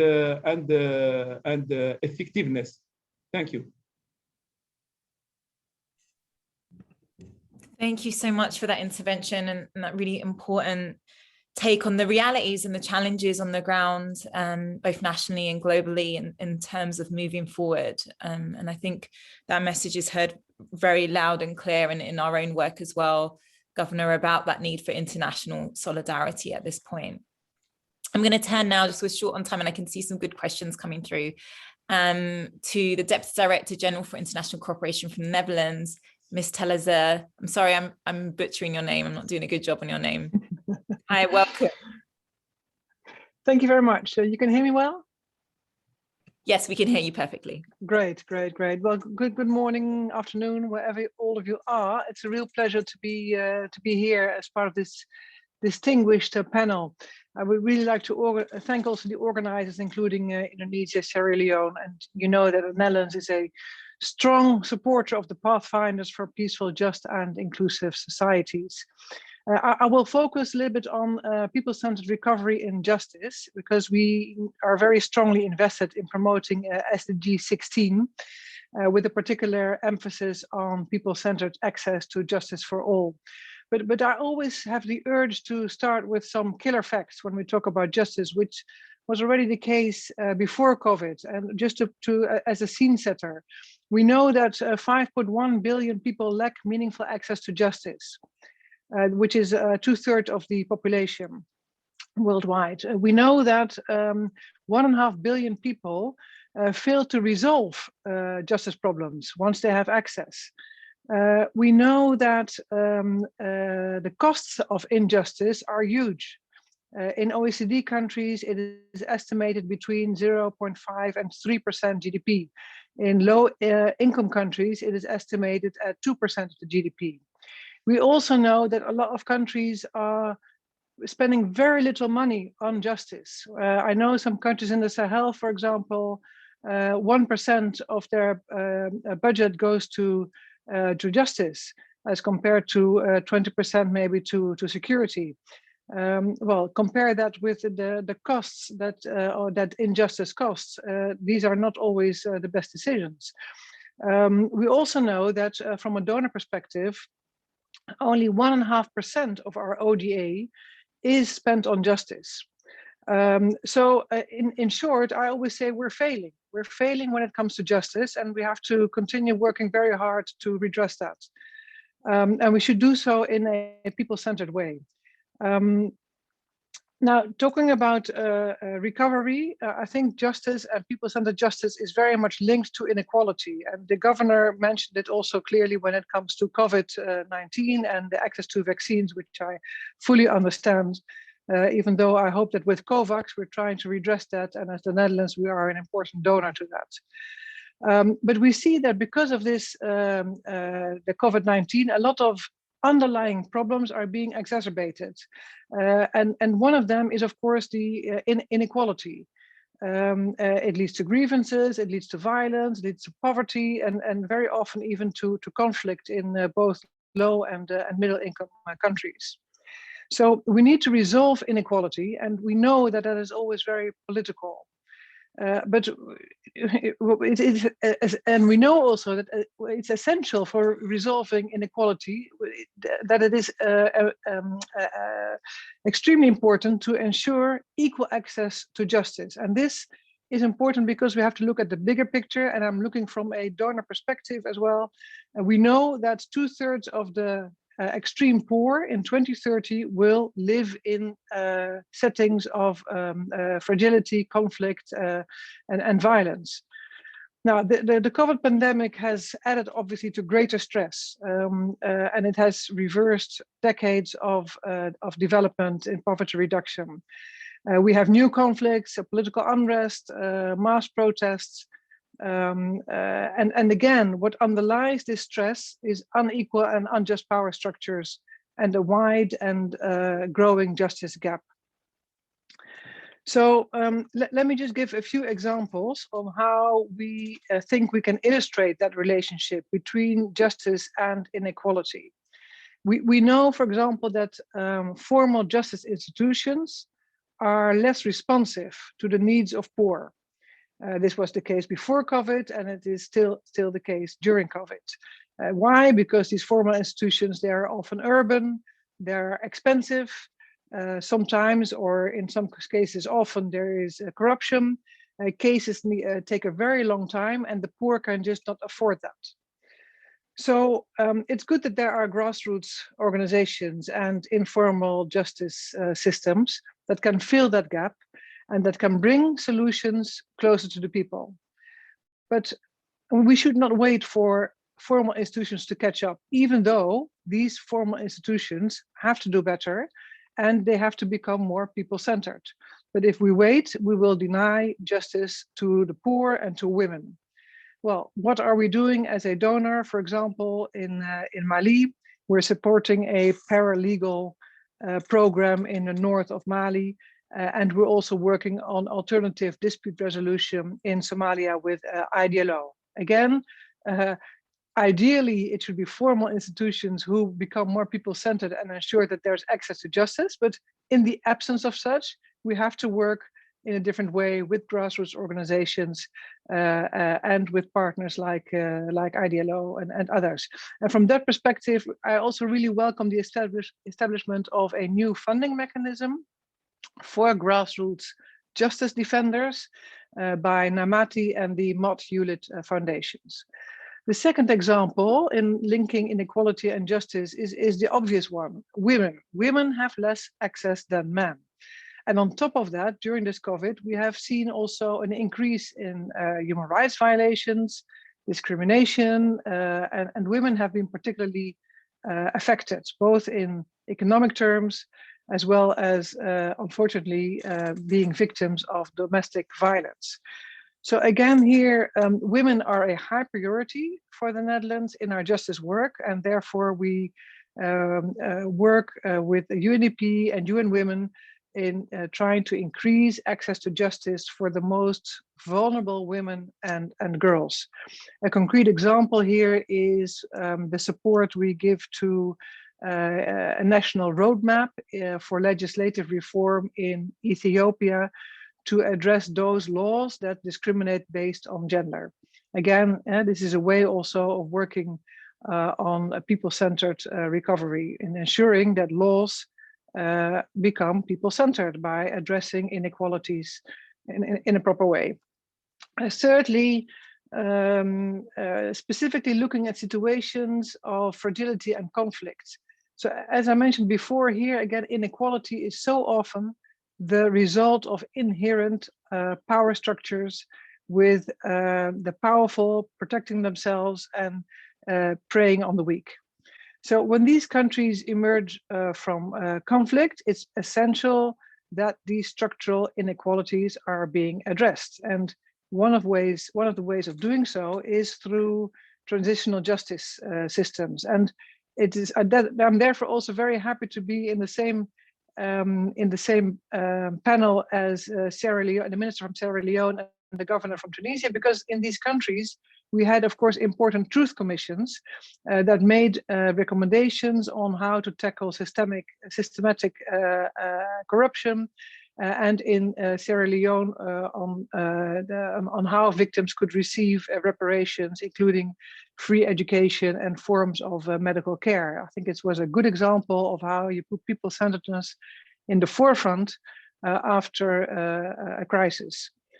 So to sum up this part, if we want to reduce inequality and violence, we need to address people's needs, people's justice needs. So in conclusion, as we come out of this global pandemic, and I know that that sounds not fair towards countries in the south because we're far from reaching there. There is an urgent need, of course, for international solidarity, as the governor mentioned, and for coordinated solutions. Well, instead of all of us inventing the wheel on how to do so, we should, of course, work together. That's why these kind of meetings that we're having just now are so important. And the Netherlands has put justice as a clear priority. And to this end, we convened a meeting not so long ago in April to launch a Justice Action Coalition with the G7 and the elders. Now, this Justice Action Coalition is a intergovernmental high ambition coalition group of partners, being governments, international organizations, NGOs. And we want to champion justice for all as a guiding principle for economic recovery and the societal reset that will follow the pandemic. The central goal is to reduce the global justice gap through concrete measures by 2023. And we very much look forward to working with all of you on this initiative. And I hope I have not taken too much time so that we have some time left for questions and discussion. Thank you, Faiza. Thank you so much. Thank you so much for that. And of course, justice and that justice system and improving the justice system and making it more people-centered is a key part of that social renewal, a social recovery, which I mentioned at the beginning. And we are running out of time a little bit, and I'm keen that we come back with some questions, but I'm going to turn now to Gabriella Bucher, who's the Executive Director of Oxfam. Welcome. Thank you very much. Thank you, Faiza, and it's great to join everybody here, the panelists, and to hear your insights from different perspectives, different countries, and hearing exactly what concretely, for example, is being done in Sierra Leone. And from this panel and the past, I think we can all hear there's many ideas about what could make our future more equal, and we can feel some form of optimism, but at the same time, a huge danger and a sort of form of despair, because we also need to have a reality check of what is happening in terms of inequality, which is reaching such extraordinary levels. So we have some good examples in these panels, but there are many governments that are acting in insufficient ways, or in fact, actually fueling the rise of inequality. And this inequality that is in fact probably rising in every country at the same time. And so we also know that, of course, COVID in this context is having such a disproportionate impact as was being mentioned before, particularly also excluding girls and women, which are in many ways most affected. So if we really want to address all these challenges, this needs to be done in a holistic way, also taking into consideration the big challenge that we have with the climate crisis. And we really need to think of how it is done in partnership with social justice movements, so that we really listen to those who are most deeply impacted by inequality. And part of the inequality issue is that, of course, there is less voice the more you are away from power. So how to listen and to include all those different voices. So in terms of priorities for action from Oxfam, we believe that there's this immediate need for the end to the COVID vaccine apartheid. So it has been mentioned by fellow panelists. Today we could be seeing millions being vaccinated around the world for free. And we could have had billions of doses made in developing countries. But the reality is that we are not, because at current rates, we would have to wait for about 57 years for people in low-income countries to get fully vaccinated. And as has been said, cases are rising in several countries at the same time, and we have the risk of variants. And at the core of the problem is supply. So a few rich countries are backing pharmaceutical corporation monopolies and are resisting the possibility of really sharing the rights and recipes for vaccine production in developing countries. And we really see this as a moral outrage, but also as a defeating, because it doesn't only affect those countries, but it affects the whole global economy. So you know, a lot has been said about solidarity. Solidarity beyond sharing vaccines is really about ending those vaccine monopolies so that we can really transfer technologies and really work with qualified manufacturers worldwide. And that is how we expand production to end the pandemic. And that's what the People's Vaccine Movement is calling for. And we as Oxfam are an active part of it. And then this brings me to our second point, is that this vaccine apartheid symbolizes the failure of old economics. So it's too much fueled by GDP focus, which in fact is also having a huge impact on the climate breakdown. And the emissions of the very few in the most developed world are having an impact, of course, across the planet. And this is a moment in this pandemic, and when we're rethinking what is wrong with our economic system, this is when we really need to do this deep economic transformation. And we should really now set clear targets that really allow us to reduce inequality. We at Oxfam work with Development Finance International to produce an inequality index that has hard data and that can help governments and really show how the progress is being made in terms of tackling inequality. And we see how some governments like Costa Rica, for example, has managed to have an enormous impact by addressing the issue of universal healthcare.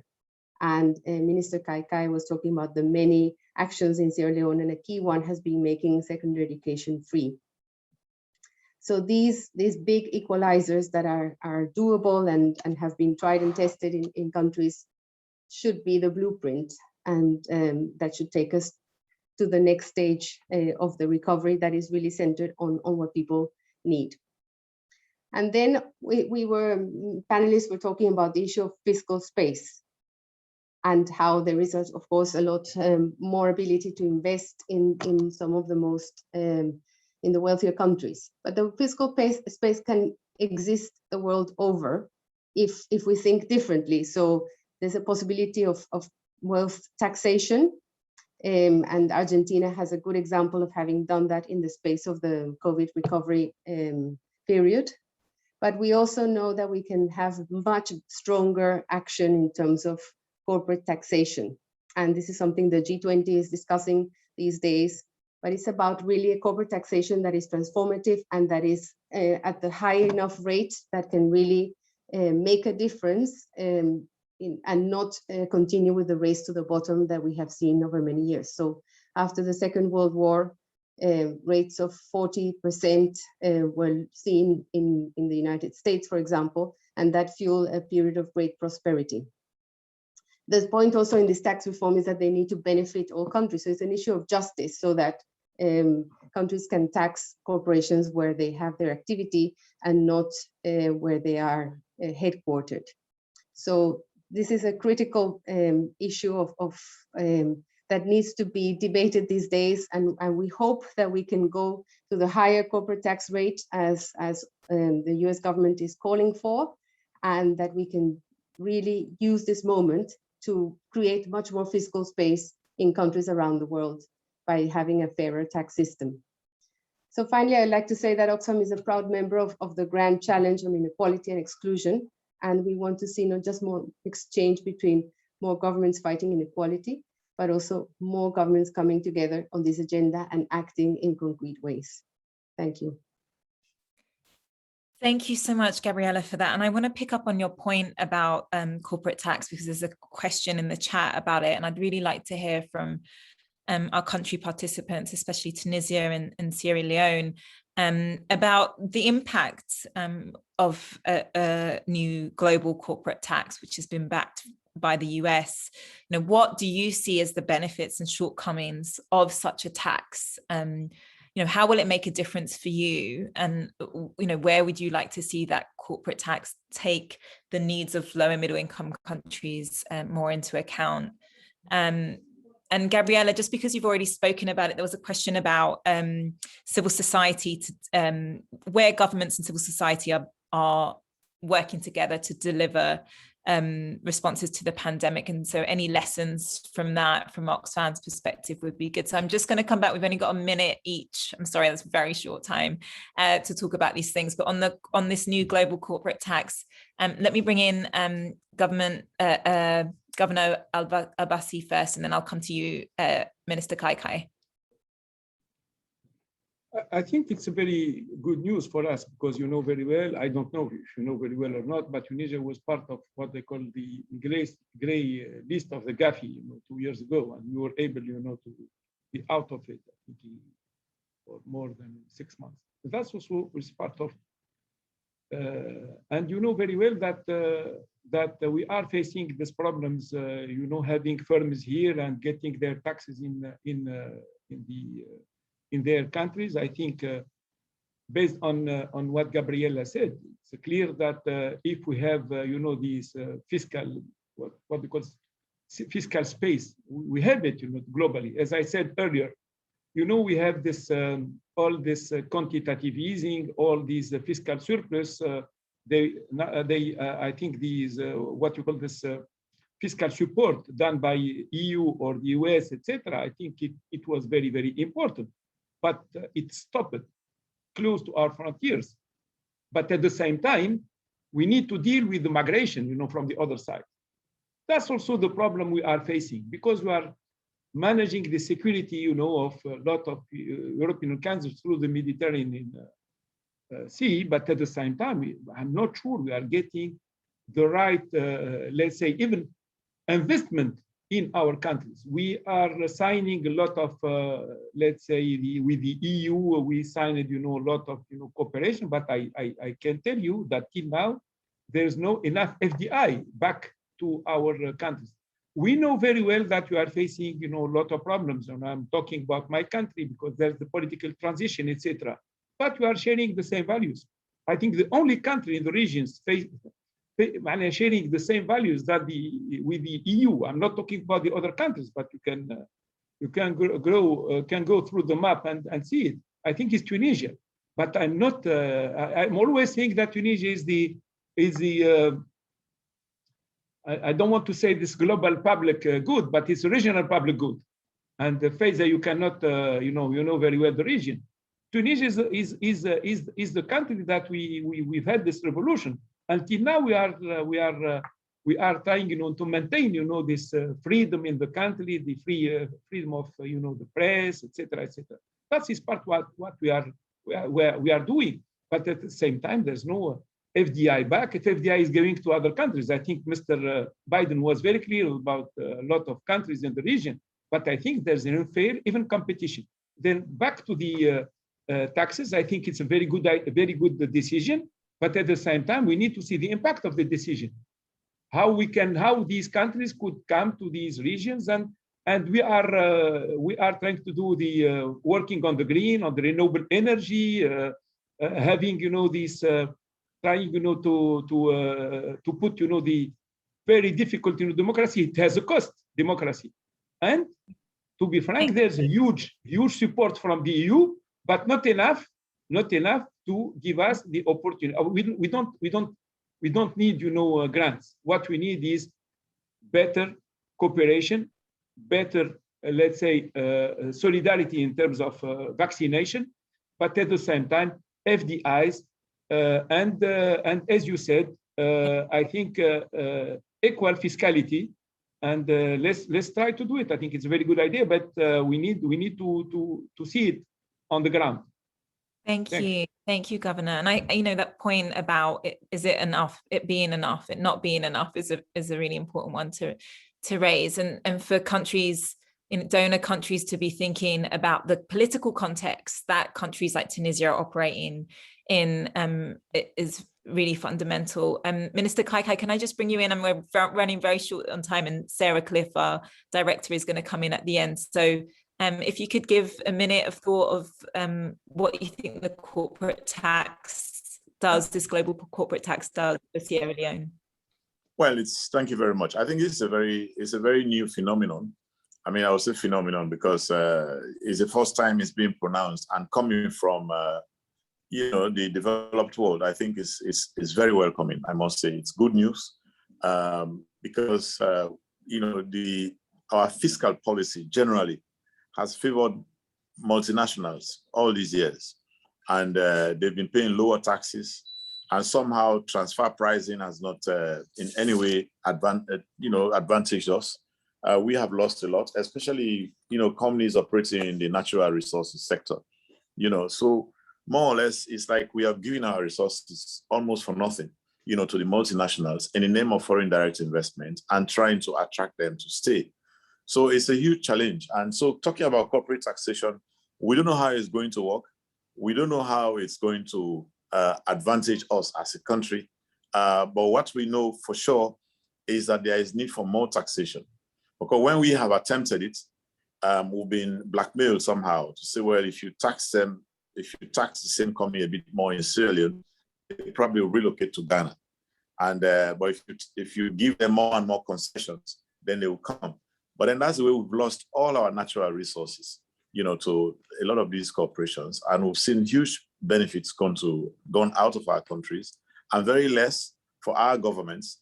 And of course, even less more to poor communities where we have these natural resources really residing. I mean, that is what I would say on this one.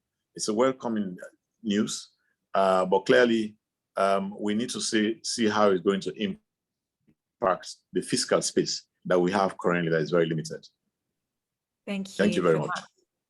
Thank you so much, Minister Kai. And just turning now to the Netherlands. I'm sorry to put you on the spot as the rich country representative. I guess your thoughts on the corporate tax, but also just generally how we can ensure the sort of international solidarity that we need to see, as we've heard from Tunisia and Sierra Leone.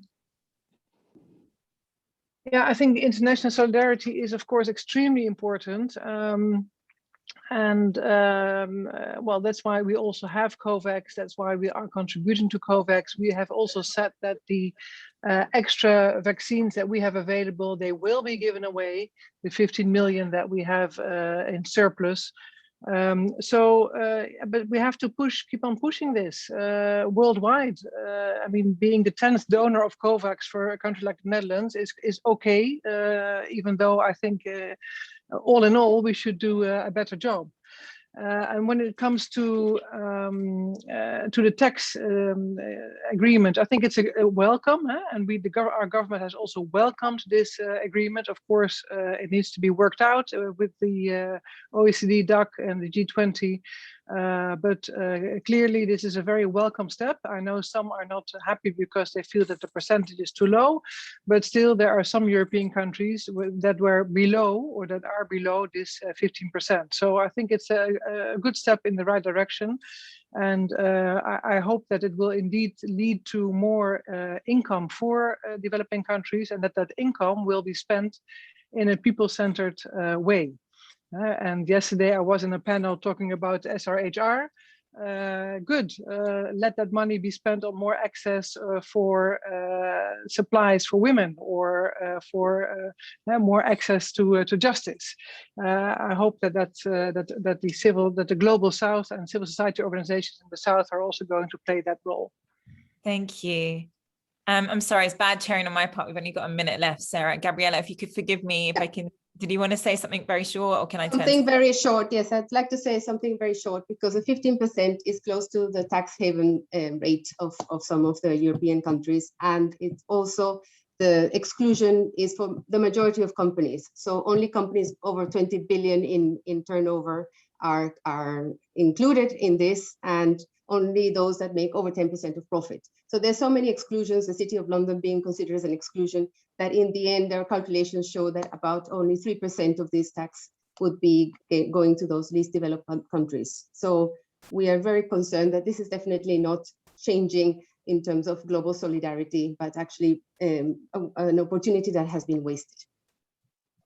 Thank you for that. I mean, I think, new tax changes that create new loopholes is, not a good sign. Let me turn now to Sarah, who's going to wrap up and just end the session. And just thank you from me to those incredible interventions from everyone. Sarah. Thank you, Faiza, and thank you, colleagues and friends. That was an incredible discussion in a very short space of time. I'm just going to make 3 points in wrapping up about the current situation that we face, and 3 points about how to get out of it, as Marwan said. So on the current situation we face, I think that first overriding message that came through is about the vaccine inequity. Marwan talked about the impact of the fourth wave in Tunisia. I know, sitting in New York, we are in a very different place from people in many, many countries around the world. I actually attended a session before this one where the government of Afghanistan was presenting their VNR. And one of the speakers from the Women's Network noted that she had lost 5 family members in the last 10 days. So there is a sense of suffering and fear in many countries, which for those of us who have progressed in vaccination now seems quite distant. And we have to, I think, recognize that reality. The second, and this is again a global factor, is the disjunct in fiscal space. So both Tunisia and Sierra Leone talked about the efforts that they're making for social protection and to keep their medium-term development programs on track, but that they are significantly fiscally constrained. And there is a difference between an average of less than 1% for developing countries that they've been able to spend on social protection and stimulus, and 24% for the developed, the OECD world. That's a big difference. That in turn is exacerbating internal inequalities. We've had many discussions about this before in Pathfinders, but I think 3 were highlighted today.